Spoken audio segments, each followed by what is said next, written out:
Bonjour à tous, bienvenue sur le premier live des jeunes avec Rafix Mati. Nous avions envie avec Rafix Mati d'insuffler une nouvelle dynamique pour essayer de s'intéresser à la vie politique et donc à s'intéresser aux différents enjeux de notre pays. Nous allons commencer aujourd'hui par le chômage. On va essayer de faire très simple, un peu interactif pour aller droit au but et pour vous faire comprendre voilà, comment fonctionne le chômage. Qu'est-ce que le chômage?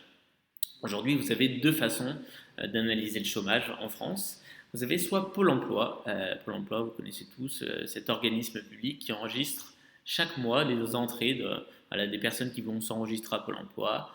On a des statistiques mensuelles, donc. Ce sont celles qui sont utilisées par les hommes politiques la plupart du temps pour commenter les chiffres de l'emploi. Vous voyez, en août, on a appris il y a 2 jours que les chiffres avaient augmenté, plus 50 000 personnes. Voilà, chaque mois, on analyse les statistiques de Pôle emploi. Donc, c'est celles qui sont le plus utilisées pour analyser le chômage. Et de l'autre côté, vous avez l'INSEE, qui est un institut de statistiques qui publie, lui, tous les trimestres des chiffres de l'emploi, qui sont donc sensiblement différents, puisqu'ils ne sont pas calculés de la même manière. Ils sont calculés par une méthode qui est internationalement reconnue et qui permet du coup de comparer entre pays les chiffres de l'emploi. C'est basiquement une enquête qui est réalisée auprès de voilà, 100 000 personnes, un peu plus, et qui permet de rendre compte des.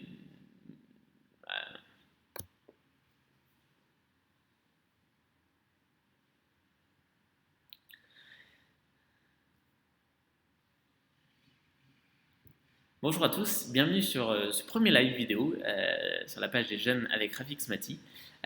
On avait envie d'insuffler une nouvelle dynamique pour essayer voilà, de vous raccrocher, vous jeunes, à la vie politique et aux enjeux, à ce qui s'y passe un peu. Et aujourd'hui, on va commencer avec le chômage pour essayer de comprendre qu'est-ce que le chômage, comment il est calculé, comment ça se passe, c'est quoi. Euh, on va faire très simple. Il y a deux manières de calculer un taux de chômage aujourd'hui.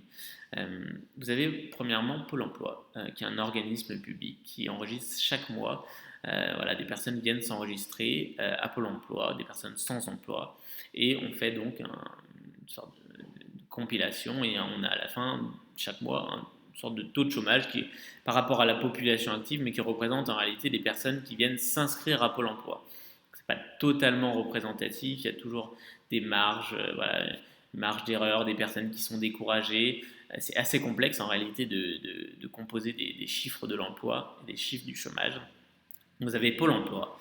Chaque mois, des statistiques, ce sont celles qui sont utilisées par les hommes politiques, voilà, qui commentent chaque mois. Il y a 2 jours, on a appris qu'au mois d'août de cette année, les chiffres de l'emploi étaient mauvais, puisqu'on avait 50 000 personnes en plus en catégorie A qui avaient été recensées. Vous avez différentes catégories, A, B, C, D, E, suivant le niveau d'activité, grosso modo. Voilà, des chiffres mensuels Pôle emploi. Ensuite, vous avez l'INSEE, qui est un institut de statistiques et qui calcule tous les trimestres des chiffres de l'emploi.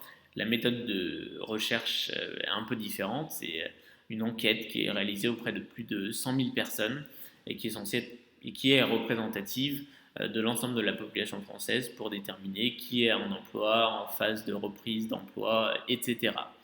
Vous avez deux façons de calculer un taux de chômage, Pôle emploi tous les mois et l'INSEE tous les trimestres. C'est très important de comprendre ça puisque dans le débat politique aujourd'hui, on utilise un peu tous les chiffres, c'est-à-dire ceux qui sont plutôt bons, ceux qui sont plutôt mauvais, parce que forcément il y a un décalage entre ces chiffres puisqu'ils ne sont pas calculés de la même façon.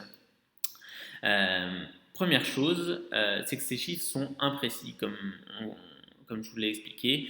Ils essaient de rendre compte d'une situation, mais on n'a jamais 100% une image précise de la situation du chômage en France. Et on leur fait dire un peu ce qu'on veut. Je me souviens qu'au débat entre Hollande et Sarkozy en 2012, les deux candidats n'utilisaient pas du tout les mêmes chiffres. L'un utilisait les chiffres de l'INSEE, l'autre de Pôle emploi pour une catégorie. Et donc, il faut être très attentif de savoir de quoi on parle, de quels chiffres, selon Pôle emploi, selon quelle est la technique, la méthodologie qui est utilisée pour qu'on puisse les comparer. Ensuite, vous avez un contexte. qui influent sur les chiffres de l'emploi. On a vu que le tourisme avec les attentats en France avait affecté probablement les chiffres du mois d'août. Et vous avez beaucoup de choses comme ça qui sont à prendre en compte. Tous les gens qui sont découragés, par exemple, de reprendre un emploi, qui sont désespérés et qui ne vont du coup pas s'inscrire à Pôle emploi. Vous avez également la population active. Très important, la population active. Le chiffre de l'emploi, enfin du chômage, est calculé en pourcentage de la population active. La population active, c'est basiquement tous les gens qui rentrent sur le marché de l'emploi chaque année. Et vous en avez environ 130 000, 150 000. Donc c'est un flux, ça évolue en permanence et il faut que le marché du travail puisse absorber, en plus des actuels chômeurs, toutes les personnes, tous les jeunes comme vous qui rentrent sur le marché du travail. On sait aujourd'hui, et je vais en finir par là, qu'il faut à peu près 1,3% de croissance économique donc pour générer des nouveaux emplois afin de baisser le taux de chômage, de renverser quelque part la courbe du chômage. On a 1,3% donc. On a des perspectives de 1,5% environ cette année, donc on devrait à peu près être dans les clous. C'est pourquoi vous avez dû entendre dire que l'INSEE, selon les chiffres de l'INSEE, on avait une légère baisse du taux de chômage. Donc voilà, c'est simplement pour vous faire comprendre que le chômage est quelque chose de complexe. Il faut prendre en compte l'environnement et aussi d'autres facteurs économiques, la confiance des chefs d'entreprise, la croissance économique, d'autres indices pour pouvoir appréhender la situation, la réelle situation économique de la France. Et pas seulement un taux de chômage, un taux d'inscription par exemple à Pôle emploi. C'est très restrictif comme vision. Donc voilà, j'espère vous avoir permis de mieux comprendre un peu comment étaient élaborés ces chiffres, pour permettre d'avoir un peu de recul quand on entend parler des chiffres de l'emploi de façon très positive ou très négative.